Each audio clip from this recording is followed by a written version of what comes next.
बिस्मिल्लाहिर्रहमानिर्रहीम, अस्सलाम वालेकुम। मैं हूं जावेद इकबाल और आप देख रहे हैं प्रोग्राम सच के साथ। आज नेशनल एक्शन प्लान पर अमल दरामद का इंतहाई अहम इजलास वज़ीर आज़म मियां शहबाज शरीफ की ज़ेर सदारत हुआ, जिसमें अहम हुक्काम ने शिरकत की। इस इजलास के बाद इस अज़्म का इजहार किया गया कि अमन व अमान और सिक्योरिटी के हवाले से किसी भी किस्म की कोई सुस्ती या नरमी नहीं की जाएगी और दहशत गर्दी के ख़िलाफ़ जो अज़्म है उसको एक बार फिर दोहराया गया। वज़ीर आज़म मियां शहबाज शरीफ कहते हैं कि दहशत गर्दी के सर को हर सूरत कुचला जाएगा, क्योंकि आज इस इजलास में मुल्क में मजमूई अमन व अमान के हवाले से भी बात हुई और इसके साथ साथ पेशावर में जो हमला हुआ, पेशावर में जो धमाका हुआ पुलिस लाइन्स पर, उसकी मस्जिद में जो खुद कुछ धमाका हुआ उस पर भी तफसील से बात की गई और कराची में जो पुलिस चीफ के दफ्तर पर हमला हुआ था उस पर भी तफसील से बात की गई। लेकिन एक ऐसे वक्त में कि जब हम महसूस करते हैं कि कुछ हमें मुल्क अंदरूनी तौर पर भी सियासी अदम इस्तेहकाम का शिकार नज़र आता है, यकीनी तौर पर जो इत्तेहादी हुकूमत है उसके पास भी इसको मैनेज करने के लिए हिकमत अमली है, लेकिन ज़ाहिर है कि जब जितना किरदार सियासी इस्तेहकाम या माशी इस्तेहकाम में हुकूमत का होता है या हुकूमती इत्तेहाद का होता है, उतना ही किरदार अपोजिशन का भी होता है। लेकिन हम देख रहे हैं कि तहरीक इंसाफ इस वक्त पूरे मुल्क में जेल भरो तहरीक के नाम से एक सरगर्मी कर रही है और जाहिर है कि इस जेल भरो तहरीक में गुज़िश्ता 2 से 3 दिन में हमने देखा कि कितनी गिरफ्तारियां हुई। ऐसा लग रहा है कि जितना दावा किया गया था या जो कहा गया था वो उस तरह से नहीं हो रहा। हम अपने प्रोग्राम में ये सवाल भी उठाएंगे कि क्या जेल भरो तहरीक से तहरीक इंसाफ जो मकासद हासिल करना चाहती थी, क्या वो कामयाब हुए या नहीं हुए। इन तमाम मामलात पर आज हम अपने प्रोग्राम में बात करेंगे और इसके लिए हमें ज्वाइन कर रहे हैं स्टूडियोज़ में पाकिस्तान तहरीक इंसाफ से जनाब अब्दुस्समद याकूब। समद याकूब साहब, आपको खुशामदीद कहते हैं। स्टूडियो में ही हमें ज्वाइन कर रहे हैं सीनियर सहाफ़ी और तज्ज़ियाकार सुहेल इकबाल भट्टी। सुहेल भट्टी साहब, आपको खुशामदीद कहते हैं। और मुस्लिम लीग नून से हमें ज्वाइन कर रहे हैं सेनेटर राना मकबूल। सेनेटर साहब, आपको भी बहुत खुशामदीद कहते हैं गुफ्तगू में। बहुत मेहरबानी। गुफ्तगू का आगाज़ करेंगे आपसे अब्दुस्समद याकूब साहब। अपोजिशन में हैं तो अपोजिशन से आगाज़ करेंगे। आप बताइए कि क्या मकासद हासिल कर पाए आप? हम देख रहे हैं कि जितने दावे किए गए थे ना तो उतने लोग जेलों में गए ना वो गिरफ्तार हुए, या क्या क्या आपके मकासद थे? देखिए, इसका कोई क्राइटेरिया जो जेलों में जाने का है वो तो नहीं होता, क्योंकि अरेस्ट जो करना होता है वो तो जो जिम्मेवारी है वो तो गवर्नमेंट के के ऊपर होती है। लेकिन आप किसी भी पॉलिटिकल एक्टिविटी का, किसी भी पॉलिटिकल मूवमेंट का जो जब आप उसका देखते हैं, वो उसका मकसद यही होता है कि जिस तादाद के अंदर लोग निकले और जिस तरीके से ये मोबिलिटी और जिस तरीके से उन्होंने ये प्रैक्टिस की है, मेरा नहीं ख्याल कि पाकिस्तान की तारीख में कोई इस तरह की एक्टिविटी जो है ना वो पहले हुई हो कि लोगों ने इतने अपने आप को वॉलंटरीली पेश किया हो। अब देखें इसमें कोई तोड़ फोड़ नहीं है। बड़ा एक अगर देखा जाए तो इससे बेहतर अंदाज नहीं हो सकता एहतजाज का कि आप कोई जुर्म भी नहीं कर रहे, कोई आप किसी जुर्म का इर्तिकाब नहीं कर रहे, कोई क्राइम नहीं किया आपने, लेकिन आप अपने आप को वॉलंटरीली पेश कर रहे हैं और बगैर किसी तोड़ फोड़ के और बगैर किसी उसके। लेकिन उसमें अगर पेशावर से एक भी गिरफ्तारी नहीं हुई या जो दावा करते थे कि जी ये आए और हम इनके लिए जेलें खोल देंगे और सारा कुछ करेंगे, तो इससे ज़ाहिर ये होता है। और फिर इसमें हुकूमत का जो रिएक्शन है, भले वो floor of the house Khawaja Asif ने बात की हो या बाकी मीडिया ने जिस इस एक्टिविटी को जिस तरीके से प्रोजेक्ट किया हो, तो इससे यही जाहिर होता है कि हुकूमत घबराई हुई है। हुकूमत घबराई हुई है। पीटीआई का कारकुन जो है, इसमें तो कोई शक नहीं है कि पीटीआई सिंगल हैंडेडली इस वक्त जो है, अगर अंदर अगर कोई अपोजिशन बची भी है, जिसको हम लंडे की अपोजिशन कह सकते हैं जो अंदर है, लेकिन बाहर जो हकीकी मानों में जो अपोजिशन है उसको अगर आप इस तरीके से निगलेक्ट करेंगे तो मेरा नहीं ख्याल कि आप कुछ। तो आप अपोजिशन में थे, आप इतनी मजबूत जमात थे, आपने खुद असम्बलियां छोड़ी, फिर बाद चले गए, फिर इस्तीफे दे दिए, फिर अदालतों में चले गए। देखें, ये असम्बलियों से इस्तीफा देना या असम्बलियों से बाहर जाना ये कोई गैर आइनी इकदाम नहीं है। पूरी दुनिया में असम्बलीज़ का जो होता है वो उसमें वो किया जाता है, प्रोटेस्ट के तौर पे भी बाइकआउट किया जाता है, रेजिग्नेशन दे के हमने दोबारा भी इलेक्शन लड़े। हम तो वो पार्टी हैं जो मेरे ख्याल में सबसे ज़्यादा मुतालबा कर रहे हैं कि आप आए मैदान में और इलेक्शन लड़ें और जो भी इस वक्त जिसको पब्लिक मैंडेट दे। अगर आपको इनको इतना कॉन्फिडेंस है कि पब्लिक इनके साथ है, इनको मैंडेट देगी, तो फिर ये 14 पार्टियाँ घबराने वाली तो फिर कोई बात नहीं होनी चाहिए, जहाँ तक मेरा ख्याल है। यानी कि आए और इलेक्शन लड़े। और राना मकबूल साहब, ये समद याकूब साहब कह रहे हैं कि हुकूमत घबरा गई। आप लोग घबरा गए थे? ये जो जेल भरो तहरीक है ये इसकी मकासद हासिल करने में कामयाब हुई है? ये जिस दिन इन्होंने आने का फैसला किया है ना, 40 या 39 एमएनएस ने, ये समाज साहब तो बड़े सोबर किस्म के शख्सियत हैं। इन्होंने ये बातें उसी वक्त शुरू की कि हुकूमत घबरा गई है, हम जा रहे हैं, उनकी टांगें कांप रही हैं, उनको बुखार हो गया है। ये देखें, ये कोई पार्लियामेंटेरियन के काम करने वाली बातें हैं। आप क्या किसी गली में ये आप बात कर रहे हैं कि घबरा गई है? मकसद तो ये है कि असूलों के ऊपर जो है आप काम करें, मेहनत करें, बात करें। असूलों को तो आपने खुद वायलेट कर दिया, जैसे आप खुद फरमा रहे थे जावेद साहब। पार्लियामेंट में आप मेंबर से आप क्यों भागे छोड़ के? फिर आपका दिल करने लगा कि हम वापस आ जाएं। ऐसे थोड़ा होता है। और अब आपने ये जो किया है अभी, अगर मैं ये समझता हूँ as a student of history, अगर इन्होंने को पढ़नी थी साइंस जेल भरो की, तो मौलाना हसरत महानी को पढ़ लेते, मौलाना मोहम्मद अली जौहर को पढ़ लेते, मौलाना जफर अली खान को पढ़ लेते, शोरश को पढ़ लेते, और जितने हमारे फ्रीडम फाइटर्स हैं उनको पढ़ लेते। ये कैसे होती है और किस तरह होती है। ये थोड़ा कि आज दो आदमी वो गए, उन्होंने सेल्फी बनवाई अपनी और वहां अभी जेल पहुंच ही हैं, तो रेपुटेशन आके कर दी कि हमारा बंदा तो हेबियस कॉर्पस में है, ये तो कन्फाइंड है। केपीके में अभी समाद साहब फरमा रहे थे, जो एमपीएस की वो तस्वीर आई है फजल इलाही साहब की, जिस तरह the way he took to his heels, तो ये क्या है ऐसा कि इसका फायदा क्या है? ये गिमिक्स है ना, इस गिमिक्स का कोई फायदा नहीं है, इससे कुछ फर्क नहीं पड़ेगा, बल्कि आप अपनी एनर्जी ज़ाया करेंगे, अपने वर्कर्स को आप थका रहे हैं। इससे कतन ये कोई वो पॉलिटिकल स्ट्रगल नहीं है, ना आपका वो इमेज बन सका है जो फ्रीडम फाइटर्स का होता है। इसलिए मैं समझता हूँ ये वक्त को ज़ाया ना करें, एनर्जी को ज़ाया ना करें। शुरू से लोग कह रहे हैं, वो केसेस तो बन गए जो बन गए इनके खिलाफ, वो तो उनको फेस करने ही पड़ेंगे। लेकिन किसी कॉन्फ्रेंस टेबल पे, किसी पार्लियामेंट टेबल पे आपका प्रेसिडेंट कहता रहा है, बैठे नेगोशिएशन करें, मामला तय करें। बहुत दफा पीडीएम की लीडरशिप ने यह भी कहा कि आप आए, इलेक्शन को हम आगे पीछे भी कर सकते हैं। लेकिन देखें आप इन्होंने क्या किया जी, इलेक्शन हमने डिसॉल्व कर दिया 90 डेज।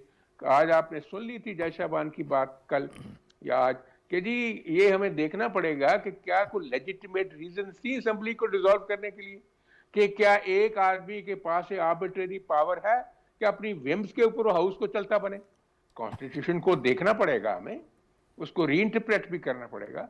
इसलिए कोई चीज ऐसी नहीं होनी चाहिए which is not based with sanity, जिसके पीछे प्रूडेंस और दानिशमंदी ना हो, just for the hack of it जो है हो जाए। मैं समझता हूँ कि अपनी पॉलिसी को रिवाइज कर लें, पॉलिटिकल फील्ड में रहें।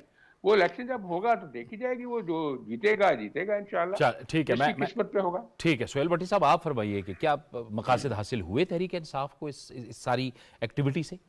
जी सर, बहुत शुक्रिया। सबसे पहले तो मुझे एक बड़ी ही आज एक अच्छा एहसास हुआ, बिलखुसूस अब्दुल समद साहब ने आपके प्रोग्राम को ज्वाइन किया है।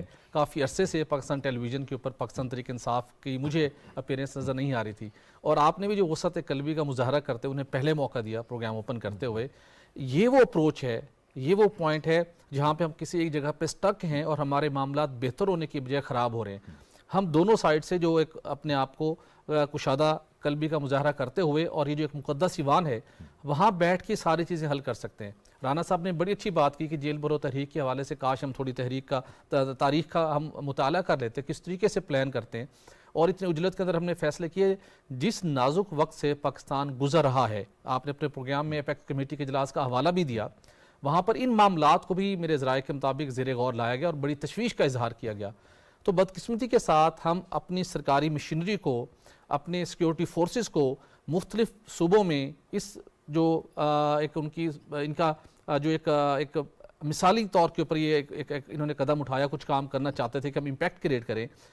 पेशावर के अंदर जो कुछ भी हुआ कोई ढका छुपा नहीं है। बाकी जगहों पे जो सिलसिला चल रहा है, जो लोग गिरफ्तार हुए, उनके असद उमर साहब हों, शामुद कुरैशी साहब हों, तो उनके अहले खाना मुसलसल अदालतों से रजू कर रहे हैं कि ज़मानत दी जाए। तो मेरा कहने का मकसद ये था कि हमें इस वक्त इन मसाइल से निमटने के लिए, अगर हमने कोई तहरीक की कामयाबी हासिल करना चाहते हैं, और पाकिस्तान तहरीक इंसाफ को ये एक उनका दावा है कि अवाम की बड़ी तादाद उनके साथ है, तो उस अवाम की बड़ी तादाद और बड़ी सपोर्ट को कैपिटलाइज करने के लिए ज़रूरी है कि मुल्क जिस मुआशी और सियासी अदम इस्तेकाम से गुजर रहा है उसको मज़ीद तक़वियत मत दें। आप पार्लियामेंट हाउस में आए, वहाँ बैठें, आइन और कानून के मुताबिक मामलात को तय करते हुए आगे बढ़ें।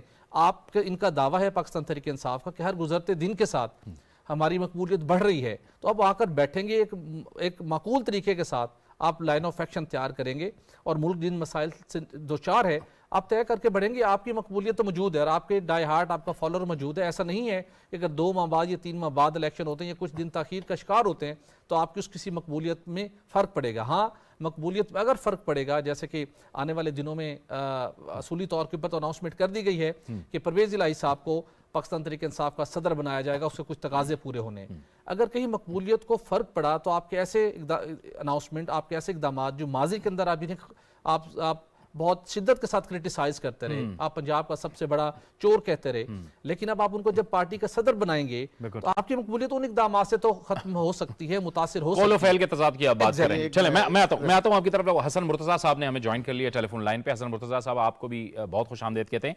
आप फरमाइए सैयद हसन मुर्तजा साहब, हम सवाल यहाँ पर ये उठा रहे थे कि तहरीक इंसाफ ने एक जेल भरो तहरीक का आगाज किया, क्या किसी हद तक ये मकासद हासिल करने में कामयाब हुए या नहीं हुए? क्योंकि अब्दुल समद याकूब साहब यहाँ हमारे साथ तशरीफ फरमा है, वो कहते हैं कि हमने तो बड़े मकासद इससे हासिल कर लिए।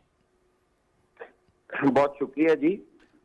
देखें, मैं सियासी कारकुन की हैसियत से ये समझता हूँ कि जेल भरो तहरीक की जो कॉल है वो गैर मंतकी सी है। अगर जेल भरो तहरीक का जब भी अनाउंस किया जाता है तो उस वक्त हालात कुछ और होते हैं। उस वक्त आपकी सियासी आज़ादियों पे पाबंदी होती है, जमहूरी आज़ादियों पे पाबंदी होती है, इंसानी हकूक जो है वो मुअत्तल होते हैं, आपका आइन मुअत्तल हुआ होता है। उन हालात में तो आप जो है वो जेल भरो तहरीक चला सकते हैं कि हम बाहर निकले हैं और हमें गिरफ्तार कर लिया गया है, हमें जलसा नहीं करने दिया जा रहा, हमें इज्तिमा नहीं करने दिया जा रहा, तो लिहाजा हमें जेल में डाल रहे हैं। अब जब ये पाबंदी ही कोई नहीं है तो इन हालात में अगर आप सड़क पे आते हो, कौन आपको पकड़ेगा? नहीं पकड़ेंगे। और आपने देखा है कि सड़क पे पुलिस खड़ी है, प्रिजन वैन खड़ी है, कोई आदमी उनमें बैठने को तैयार नहीं है। एक दिन शाह महमूद कुरैशी साहब अंदर गए, दूसरे दिन उनके बच्चे जो है वो अदालत चलेंगे, हमारे वालिद वापस करो। तो ये तो हालात है। अब इन हालात में जब आप एक रात जेल में नहीं निकाल सकते तो आप कैसे जेलें भरेंगे? जमानतें होती रहेंगी तो फिर जेलें तो खाली रहेंगी। जमानतें ना करवाएं, आप सरेंडर करें, जेल जाएं और बीच में बैठे रह के हमने बेल ही नहीं करवानी, गवर्नमेंट मजबूर हो जाए आपको निकालने पर, ऐसी कोई बात नहीं। अब आज जो पिंडी में हुआ, फिर पिशावर में जो हुआ, जो लाहौर में हुआ, इसी तरह हर शहर की हालत है जी। आज तक 100 बंदा नहीं गिरफ्तार हो सका। इसलिए मेरी गुजारिश है कि हम तो ये चाहते हैं कि ये असेंबलियों में आए, पार्लियामान में आए, वहाँ बैठ के अपना जो आईनी इनका किरदार है वो अदा करें। इन्होंने पहले भी असेंबलियाँ तोड़कर, मैं समझता हूँ कोई अच्छा नहीं प्रेसिडेंट सेट किया कि असेंबली चल रही है जी असेंबली तोड़ो। अब पॉलिटिशियन के पास, सियासतदान के पास तो असेंबली एक ऐसा फोरम है जहाँ पे वो जाके अपनी पॉलिसीज बता सकता है, गवर्नमेंट की पॉलिसीज पे क्रिटिसाइज कर सकता है। अगर वो फोरम ही खत्म कर दिया जाए तो फिर क्या है? और इन हालात में जब इकॉनमी जो है वो बेचारी आखिरी सांसों पे है, आपको इस इकॉनमी को तबाह करने के लिए इलेक्शन करवाएं जी, उस पर अरबों खरबों रुपए खर्च हो, मैं नहीं समझता कोई दानिशवराना फैसला है। ठीक है, वो एक सियासी जमात है, उनकी मर्जी है। ठीक है, हसन साहब हमारे साथ रहिए जी। समद याकूब साहब की ये प्रैक्टिस जो थी आपकी, ये वक्त की जरूरत नहीं थी, आपको नहीं लगता ये फैसला कुछ जल्दी में हो गया, ये सब कुछ हो गया? अच्छा, इसमें सबसे पहली बात, जो पहला मकसद था जो कि हमने अचीव किया वो ये था कि हमने हमेशा यही कहा कि हमने खौफ के वो बुत तोड़ने हैं कि जो ये समझते हैं लोग कि जी तहरीक इंसाफ ना तो 25 मई को गिरफ्तारियों से डरी है और ना ही अब डरी, और ना ही किसी ने, मैं एक बात वाजे करता चलूँ, भट्टी साहब ने भी बात की, हसन साहब ने भी बात की, किसी एक शख्स ने बशमूल शाह महमूद ने कोई ज़मानत अप्लाई की हो। देखिए, मेरा ये राइट ज़रूर बनता है कि कोई भी शख्स अगर अरेस्ट होता है हमें ये बताया जाए कि उसको कहाँ पे रखा गया। आपने 24 घंटे के अंदर जो है वो अदालत में पेश करना था, वो भी आपने पेश नहीं किया, और उठा के अगर अटक जेल मुंतकिल कर दिया गया है जो कि किसी को मिलने नहीं दिया जा रहा। तो हेबियस की जो केस होती है, जो केस होता है, उसका मकसद ये होता है कि आप हमें बताएं। उसका मकसद कहीं भी ये नहीं है कि वहाँ पे ज़मानत अप्लाई की गई है। तो ज़मानत को तो वो तो बिल्कुल जहन से निकाल दो। और यही बात मैंने पिछले एक प्रोग्राम में शकील अवान साहब को शायद इसी फोरम के ऊपर पीटीवी के ऊपर मैंने कहा था कि उन्होंने गिरफ्तारी की बात की, तो मैंने कहा मुझे गिरफ्तार करें, मैं आपसे वादा करता हूँ कि मैं ज़मानत अप्लाई नहीं करूँगा। ठीक है, तो कहने का मतलब देखिए ये एक पॉलिटिकल एक्सरसाइज होती है, पॉलिटिकल एक्टिविटी होती है। जिस तादाद से या तो कोई भी शख्स यहाँ पे बैठा अगर कोई न्यूट्रल है तो ठीक है, वह पॉलिटिकली बाइस्ड ही हो गया अगर मेरे पॉलिटिकल ओपोनेंट हैं, तो कोई भी न्यूट्रल शख्स ये कह दे कि क्या ये मूवमेंट कामयाब नहीं थी, क्या लोग बाहर नहीं निकले, क्या कोई प्रिजन वैन के पास या कहीं भी और जगहों के ऊपर या तो लोग निकले ही ना हों या लोगों ने खौफ के डर से, गिरफ्तारी के खौफ के डर से। और तहरीक इंसाफ का कारकुन जो है इससे पहले जो था वो अगर किसी को एज अ कारकुन दाद दी जानी चाहिए तो पीपल्स पार्टी का कारकुन जितना मुतारिक होता था, और उसके बाद अगर जितना स्ट्रीट के ऊपर और ग्राउंड के ऊपर जो पीटीआई का कारकुन है, आप उस बात से इनकार नहीं कर सकते। चल, राना मकबूल साहब वो कह रहे हैं कि हमारे रहनुमाओं को आपने, हुकूमत ने दूर दूर तक पहुंचा दी है। अपना जावेद साहब, मैं चैलेंज तो नहीं करता, समझ सबको अमन का बड़ा एहतराम करते हैं। अगर पिटीशन पढ़ ली जाए ना तो उसमें लिखा हुआ है, आखिरी सेंटेंस ये है, The Honorable High Court must is prayed to order for release of my father, Mr. Shah Mahmood. ये जरा देख लीजिए, आप इस इश्काल को भी दूर कर लीजिए। इसलिए यही कहा गया है जो आम लोग कह रहे हैं कि रिलीज के ऑर्डर के लिए उनको दरख्वास्त दी गई है, तो इसलिए इस कंट्रोवर्सी में तो पढ़ना भी नहीं चाहिए। बेसिकली तो ये है कि क्या ये प्रिंसिपली दुरुस्त है या नहीं है। उनकी नज़र में दुरुस्त है, लेकिन बाकी लोगों की नज़र में ये दुरुस्त नहीं है।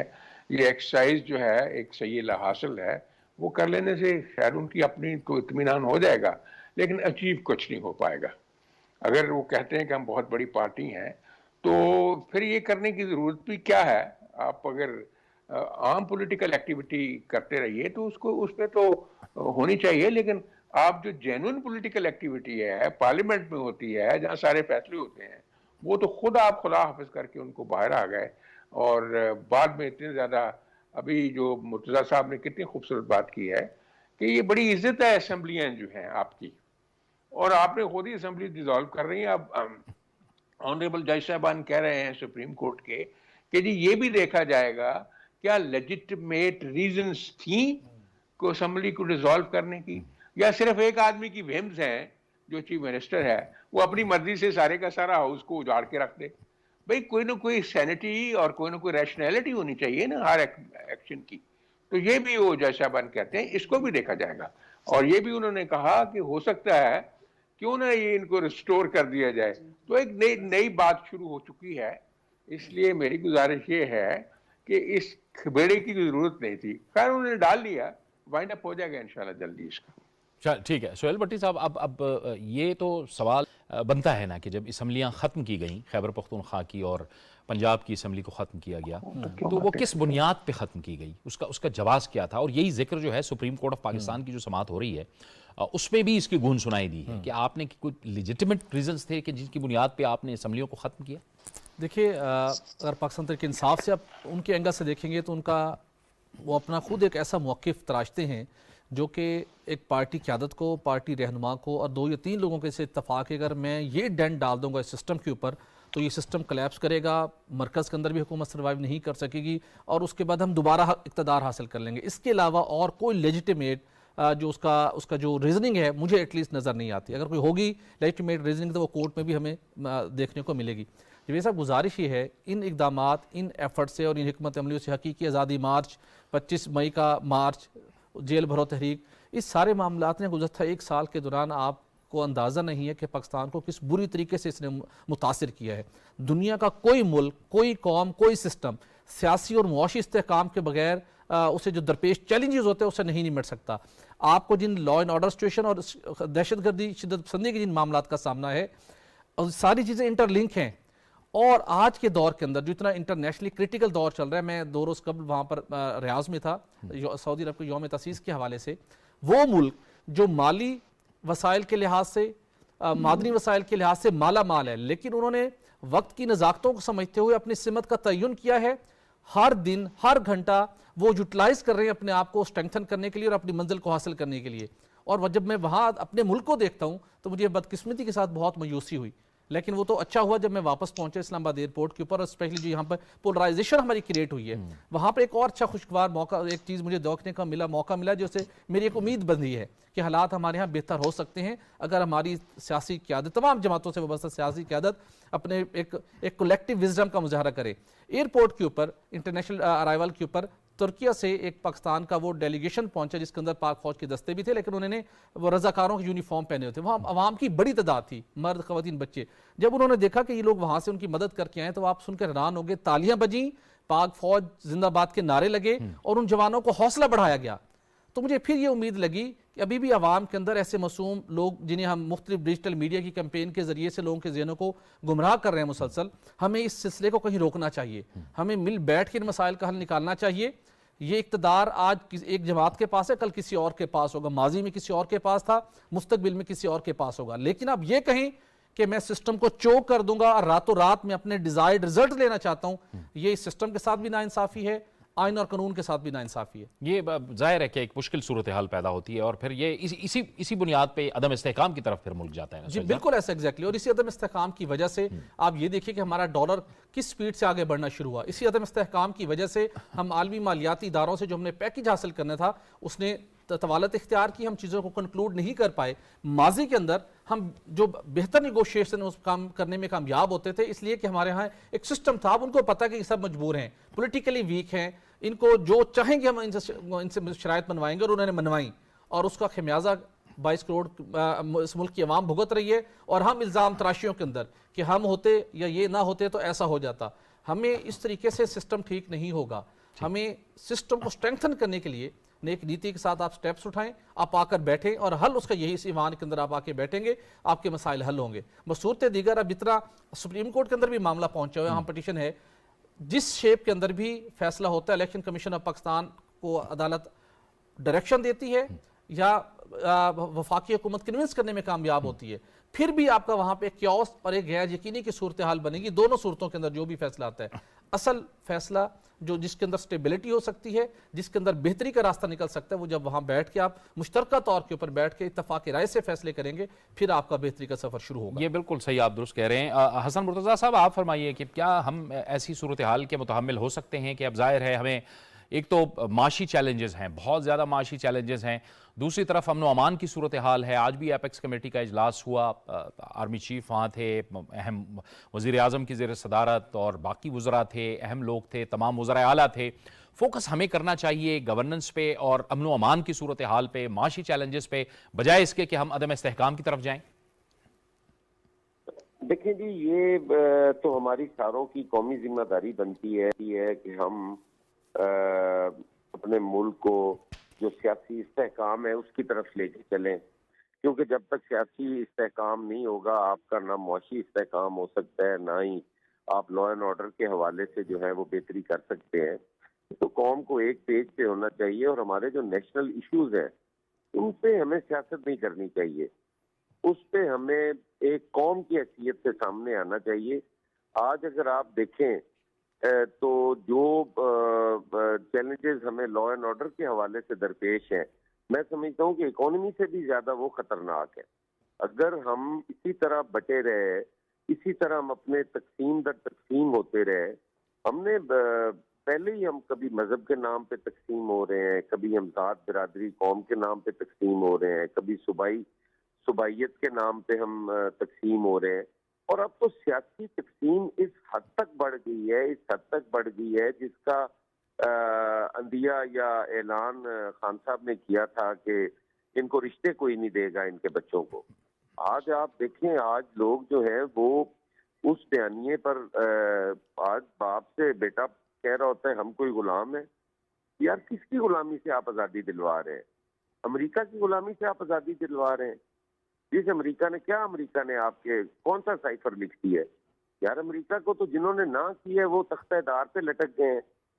जिसको अमेरिका को जिसने आंखें दिखाई हैं, आप देखो OIC के वो 74 वाला जो सेशन था, अगर आप उसकी फोटो देखें तो सारे लोग जो है वो कोई उनमें से तबई मौत तो कोई नहीं मरा। भुट्टो साहब को आप देख लें, शाह फैसल को देख लें, शहनशाह ईरान को देख लें, किसी को आप सदाम को देख लें, जितने लोग हैं वो सारे जो है वो कत्ल हुए हैं, वो दुनिया में कहाँ है आज वो? लेकिन उन लोगों ने अपनी एक तारीख छोड़ी है। आज तो ये एक महज आप पाकिस्तान को आइसोलेशन में लेके जा रहे हैं। आपके जो खारजा अमूर हैं, आपने उनको भी देखना है, आपने मुल्क चलाना है। मुल्क इस तरह तो नहीं चलते, कौमें इस तरह तो नहीं चलती कि आप अपने हर इंटरनेशनल फोरम पे आप उसे अपना इंतखाबी जलसा या एक तहरीक का रंग ही दे दें। आपको काफी रख रखाव की जरूरत है। हर आदमी जो है वो इज्जत चाहता है। आप कोई ये तो नहीं है कि आप रोज किसी न किसी मुल्क की पगड़ी उछाल दें, आप रोज अपनी खारजा पॉलिसी पे वार कर दें, आप रोज अपनी इकोनॉमी को कहें कि जी हमारी इकोनॉमी जो है वो तबाह हो रही है, हम तो जो है वो दिवालिया होने को है, बैंक करप्ट होने को है, हमारा तो है ही कुछ निजी अनाउंसमेंट बाकी है। ये हमें इन चीजों पे अपने आप को जो है वो बड़ा क्लियर करना पड़ेगा। इदारे हमारे तबाह हो चुके हैं। अब आप देखें कि लोग, आम आदमी भी पार्लियामेंट को गाली दे रहा होता है। यार पार्लियामेंट में अच्छे लोग भी आते हैं, पार्लियामेंट में बुरे लोग भी आते हैं। ये मुल्क सियासतदानों ने बनाया है, ये किसी जुडिशरी ने नहीं बनाया, ये किसी फौज ने नहीं बनाया, ये सियासतदानों ने बनाया है। इस कौम ने ये मुल्क बनाया है।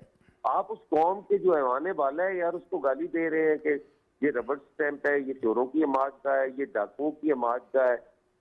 इस तरह नहीं होना चाहिए। हमें अपने आप को सही सिमत पे लेके चलना होगा। इक़्तिदार आनी जानी चीज है यार। वो ठीक समझ याकूब साहब, ये बात तो अहम है कि इलेक्शन लड़ा है, उसके बाद वो पारेगा, उसको चला गया। बिल्कुल ठीक। कभी आप हुकूमत में, कभी आप अपोजिशन में। आप तो खुद दावा करते हैं कि आप बहुत अरसा अपोजिशन में रहे, तो आप नहीं समझते कि आपने खुद ये असम्बलियों से निकल के, असम्बलियां तहलील करवा के आपने निज़ाम को ही डरा दिया है।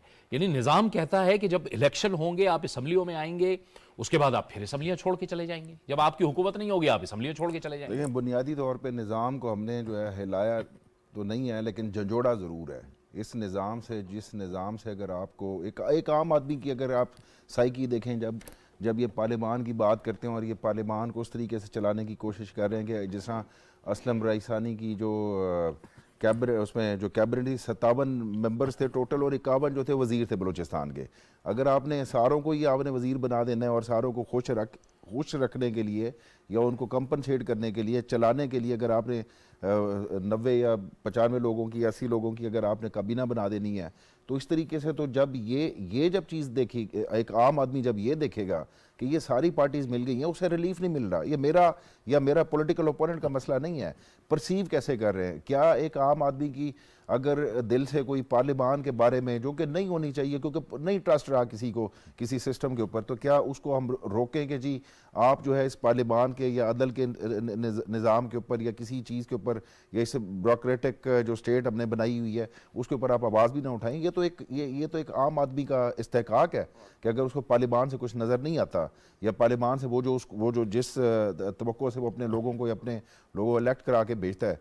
हाँ, निज़ाम में या तो हमने निज़ाम के अगेंस्ट गए हों, इसी निज़ाम में रह के आइनी हदूद में अपनी जो हमें निज़ाम ने प्रोटेक्शन दी है उसी में रह के सियासत कर रहे हैं, उसी में रह के वो कर रहे हैं।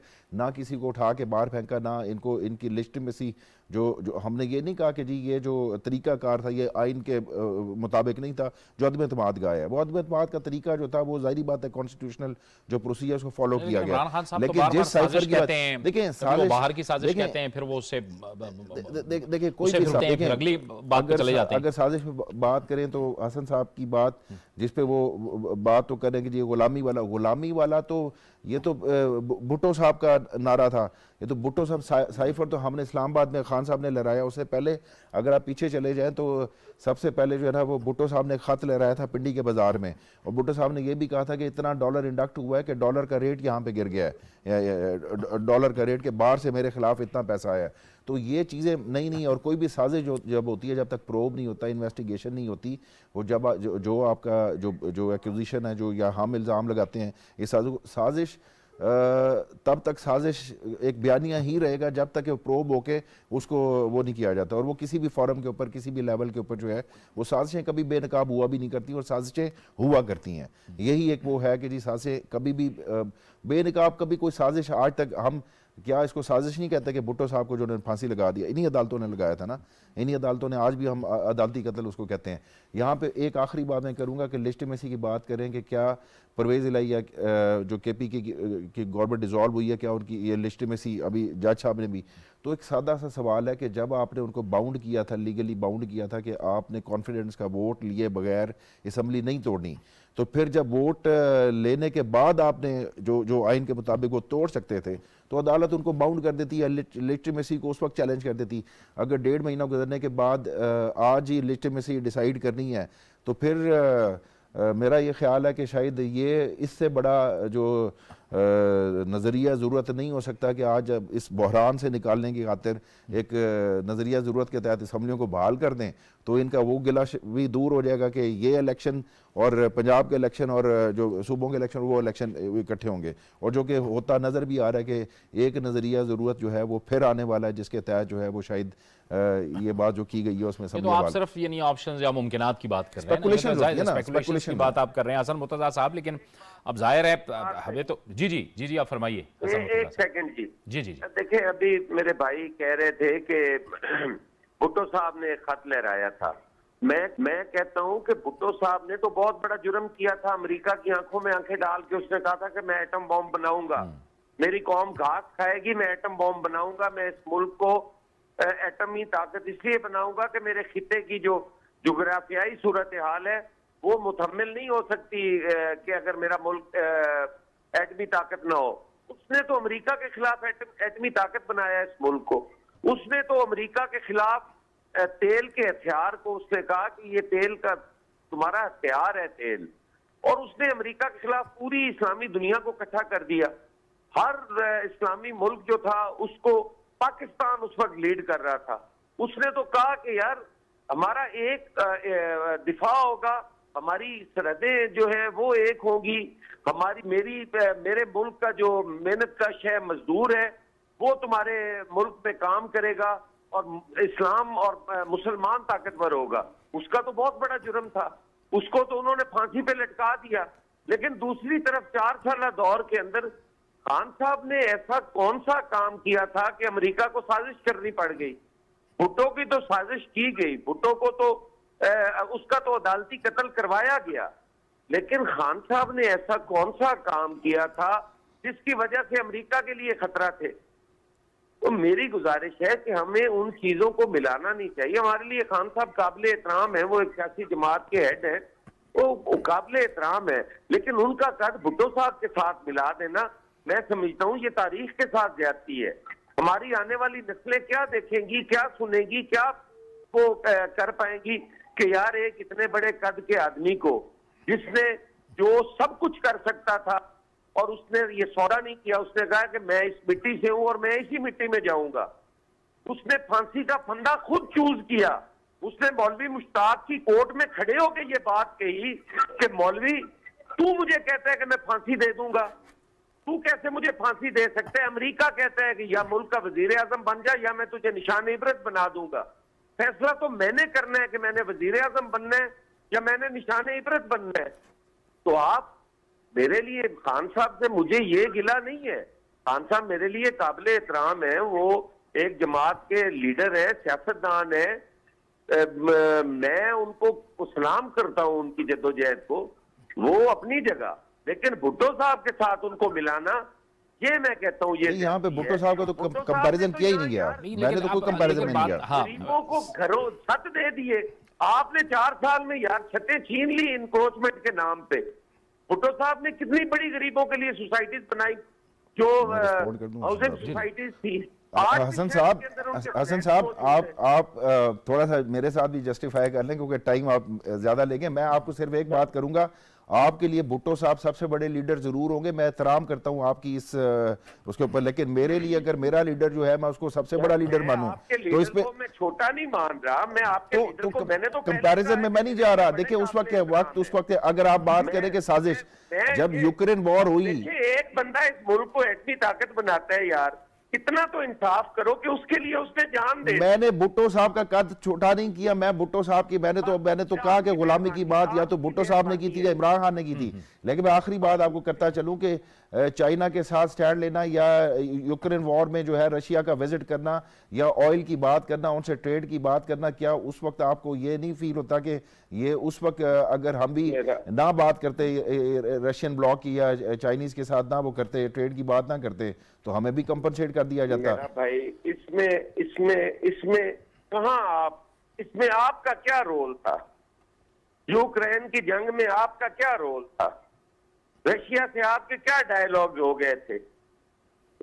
आप भाई हो, काबिल एहतराम हो, इंसाफ तो करो यार। अच्छा चलें, राना मकबूल साहब की तरफ जाएंगे। राना मकबूल साहब आप फरमाइएगा, लेकिन अब इस सूरत हाल में हमें आगे निकलना है। अब भी ऑप्शंस मौजूद हैं, तहरीक इंसाफ के पास भी हैं कि वो आए हुकूमत के साथ बैठे, क्योंकि आप बार बार हुकूमत भी कहती रही है कि मुज़ाकरात की टेबल पे बैठें। इस वक्त जो दहशतगर्दी के मामलात हैं उसमें सब मिलकर आगे चलें। जावेद साहब आपकी बात दुरुस्त है। अभी थोड़ी देर पहले भट्टी साहब ने जो दरिया को सूजे में बंद किया है कि किस तरह सुलह और आस्था की फिजा पैदा की जा सकती है, वो कितनी ज्यादा अहम है मुल्क के लिए और कौम के लिए, इस पर कोई दूसरी ओपिनियन नहीं हो सकती है। लेकिन खान साहब के गुस्से को कौन कंट्रोल करेगा? इसबात साहब तो नहीं कर सकते। अब आप देखें कि अगर आप, मुझे कितनी ज्यादा अफसोस होता है जब वो 3 फाइनेंस मिनिस्टर की मैं गुफ्तगू सुनता हूँ। एक फाइनेंस मिनिस्टर ने कहा कि जी सर इससे कौम से नुकसान तो नहीं हो जाएगा। उन्होंने कहा कोई परवाह नहीं नुकसान की, तो तरीन साहब से सीनियर आदमी, तो कोई बात नहीं है, खोने दो। तो ये बात, अब मैं एक और आपको बात बताऊं कि जब इमरान साहब गए अमेरिका, ह्यूस्टन में उन्होंने तकरीर की है, मैं समझता हूँ एक तो यहाँ बाहर जगह जा कहते हैं कि मुल्क में लूटमार है, तो आप इन्वेस्टमेंट लाना चाहते हैं तो आप यही प्रोपेगेंडा करते रहें कि अपने मुल्क के खिलाफ, ये सुइसाइडल नहीं होगा। और फिर जो हमारा कल्चर है, जिस तरह उन्होंने डिपिक्ट किया है कि मैं इनको सीधा कर दूंगा, मैं नवाज शरीफ का जाते ही एसी खींच लूंगा, उनके मैं बिस्तर खींच लूंगा, उनका मैं ये कर लूंगा। भाई अपने माइंड सेट को दुरुस्त करो खुदा के लिए। अभी धीरे रहती बातें जो है जाके दूसरे मुल्कों में नहीं करते। तो ये हमारा एक प्रॉब्लम है, एक चैलेंज है पीटीआई की जो जितनी भी इनकी पार्टी के सीनियर लोग हैं कि अपने लीडर को समझाएं, वो सुस्ता जबान इस्तेमाल करे, वो जो ड्रामेट्री जबान इस्तेमाल करते हैं, जो प्रोवोकेटिव वो अल्फाज इस्तेमाल करते हैं, जो गालियां देते हैं, उनसे रोक के इसके ऊपर जो कल्चर है मुल्क का बड़ा नुकसान हो रहा है। झूठ जो है वो बिगड़ती जा रही है। इसलिए कोई इस्लाह का काम करेंगे तो मुल्क का पैदा होगा। अपने आपको ठंडा रखेंगे। लीडर जो होता है बड़ा वफादार होता है, वो एक ठंडा आदमी होता है, वो शायद फरासत आदमी होता है, वो एक जाना आदमी होता है। ये बनना चाहिए, ना कि हम गालियों के ऊपर चलाते रहे काम को। इसलिए मैं समझता हूँ कि इस पे एक कंसेंसस होना चाहिए, बैठना चाहिए, नेगोशिएशन टेबल पे बैठना चाहिए। सदर मुल्क जो सदर मुल्क ने कोशिश की, उसको भी झाड़ शाड़ सुना पड़ गई और वो भी चुप करके बैठ गए। हमारे एल्डर्स हैं, इनको बैठ के इस मसले को सफाई से हल करना चाहिए। ये समझ याकूब साहब, इमरान खान साहब जारहाना अंदाज तो है उनका, लेकिन वो अमेरिका के जो उन्होंने गुफ्तगू की थी कि मैं ये कर दूंगा वो कर दूंगा, उससे जाहिर है कि उस वक्त की अपोजिशन और मौजूदा हुकूमत ये गिला तो करती है कि ऐसी ज़ुबान नहीं इस्तेमाल होनी चाहिए थी। जब इमरान खान साहब आखिरी रात जिन सहाफ़ियों ने उनसे मुलाकात की थी उनमें मैं भी था, और मेरा भी यही नुक्ता नज़र था इमरान खान साहब को कि आपके खिलाफ वोट ऑफ नो कॉन्फिडेंस आया हुआ है। अगर आपकी हुकूमत आज नहीं रहती, वोट ऑफ नो कॉन्फिडेंस आपके खिलाफ कामयाब हो जाता है, तो आपके पास ऑप्शन मौजूद रहेगी, आप ऑपोजिशन में चले जाएं, आप बैठ जाएं, आप इसे T20 ना बनाएं बल्कि टेस्ट क्रिकेट की सियासत करें, आहिस्ता आहिस्ता चलें, आपको दोबारा भी मौका मिल सकता है। देखिए, जहाँ तक बात स्टेटमेंट्स की आती है, जब एक शख्स स्टेटमेंट होता है और एक जब गवर्नमेंट का जब हेड हो, उस वक्त मेरा ये ख्याल है कि कोई भी हो तो उसको अपने अल्फाज में कि चुनाव में थोड़ा सा एहतियात बरतनी चाहिए। लेकिन जब आप एक अपोजिशन लीडर होते हैं तो फिर किसी गवर्नमेंट को जो है वो अपोजिशन की तनकीद से नहीं घबराना चाहिए या उनके जारहाना अल्फाज से नहीं घबराना चाहिए, क्योंकि ज़ाहिर अपोजिशन का काम है, वो तनकीद करेंगे, वो जारहाना भी हो सकते हैं, वो अग्रेसिव भी हो सकते हैं। हुकूमतें हमेशा जो है वो परफॉर्मेंस की बेस पे चला करती हैं। वो जब भी वो रिलीफ दिया करती हैं या वो आवाम के सामने अपनी परफॉर्मेंस रखा करती हैं, ना कि ये कहा करती हैं कि देखें जी फ़लाँ ने मेरे ऊपर तनकीद कर दी, फ़लाँ ने मेरे ऊपर तनकीद कर दी। तो आप लोग बजाय इसके कि आपने इस वक्त कौमी इशू बना लिया हुआ है, सिर्फ इमरान खान, अगर आपके डिफेंस मिनिस्टर को सुन लें, इंफॉर्मेशन मिनिस्टर को सुन लें, तमाम तर मशीनरी का, तमाम तर इनके ये कोalition पार्टनर हैं, इन सब का एक ही मसला है कि इमरान खान को जाके डिफेंड करना है, कोई नैरेटिव बिल्ड करने की कोशिश करनी है। आप अपना जो माइंड सेट है उसको चेंज करें। इमरान खान साहब भी तो रोज एक नई बात कर देते हैं। देखिए वो तो करेंगे, बिल्कुल करेंगे, अगर उनकी फॉलोइंग है, उनकी वो है और लोग सुनते हैं, उनका नैरेटिव बनता है, बयानिया बनता है, वो तो करेंगे, ऑपोजिशन का काम है, ठीक है। ऑपोजिशन आपने क्या किया है? आपने मुल्क को ला के खड़ा कर दिया दहशतगर्दी के एक क्राइसिस में, फिर आपने इकोनॉमी के क्राइसिस में खड़ा कर दिया। यानी कि ठीक है, मैं मानता हूं कि हमारा जितना पॉलिटिकल टेम्परेचर हीटअप हो चुका हुआ है, जितनी पोलराइजेशन हो चुकी हुई है, ये जमहूरियत के लिए ठीक नहीं हुआ करता। ये अदम एतमाद यानी कि आम आदमी का सिस्टम के ऊपर और आपके पार्लिमान के ऊपर या आपकी अदलिया के ऊपर, दुनिया में कहीं भी अगर इस तरीके से अदम एतमाद होगा, ये डिस्टेंस क्रिएट होगा, तो ट्रस्ट डेफिसिट होगा, तो कभी भी वो मुल्क तरक्की नहीं किया करता, कभी भी नहीं कर सकता। तो हमें जो है वो रिकन्सिलिएशन में जाना पड़ेगा, बट कुछ आपका भी हो ना कॉन्फिडेंस बिल्डिंग मैयर कि आप भी गुड जेस्चर के तौर पे ना दहशतगर्दी के मुकदमात बनाएं। अगर आप एपीसी में बैठने की बात करते हैं और ऊपर से दहशतगर्दी के मुकदमात बनाएंगे, तो इस तरीके से नहीं चला करता। जी हसन मुर्तज़ा साहब, आप फरमाइए कि जाहिर है कि एक इत्तेफाक राय की तरफ तो जाना है, ये मुमकिन हो पाएगा एक ऐसी सूरत हाल में कि जब इस वक्त जाहिर है सियासी दर्जा हरारत भी बढ़ा हुआ है? देखिए जी, हमें अपना जो सियासी दर्जा हरारत है इसे कम करने की जरूरत है। हमारा मुल्क जो है वो किसी सूरत भी इस चीज का मुकम्मिल नहीं हो सकता जहाँ पे हम चले गए हैं। हमें एक जगह बैठना होगा, हमारे ये जो नेशनल इश्यूज हैं इन पे हमें मिलकर इन मसाइल का हल करना होगा। कोई भी पॉलिटिकल पार्टी जो है वो नहीं कर सकती इनको। आप कैसे लड़ सकते हैं दहशतगर्दी के खिलाफ अकेली एक जमात? आप कैसे लड़ सकते हैं? आपकी अपनी तबाह इकोनॉमी को कैसे खड़ा कर सकते हैं आप? अब नहीं कर सकते। आपका दिफा जो है वो कमजोर हो जाता है जब आप बटे हुए हो, डिवाइडेड हो। हमारा इख्तलाफ राय होना चाहिए। यहाँ इख्तलाफ राय से तो काम आगे चला गया, यहाँ तो दुश्मनियों तक हो गई है, यहाँ तक तो गाली के बगैर बात कोई नहीं करता। ये जो तकसीम है इसमें कमी आनी चाहिए। बाकी मामलात जो है वो सियासी हैं, अपना नैरेटिव बनाए ना बनाए वो कोई इशू नहीं है। वो नैरेटिव हर दूसरे दिन नया बनाते हैं, हर तीसरे दिन वो पिट जाता है। तो इसलिए हमें इस चीज से खौफजदा नहीं होना चाहिए।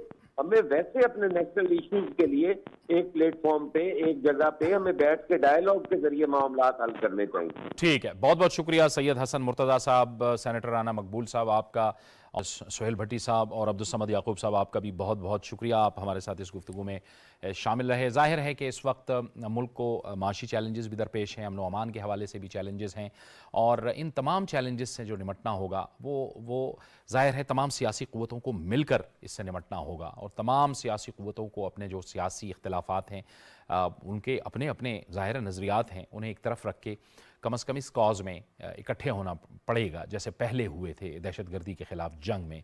और इसमें जितना किरदार हुकूमत का है उतना ही अपोजिशन को भी अपना किरदार अदा करना होगा। इजाज़त दीजिए, अल्लाह हाफ़िज़।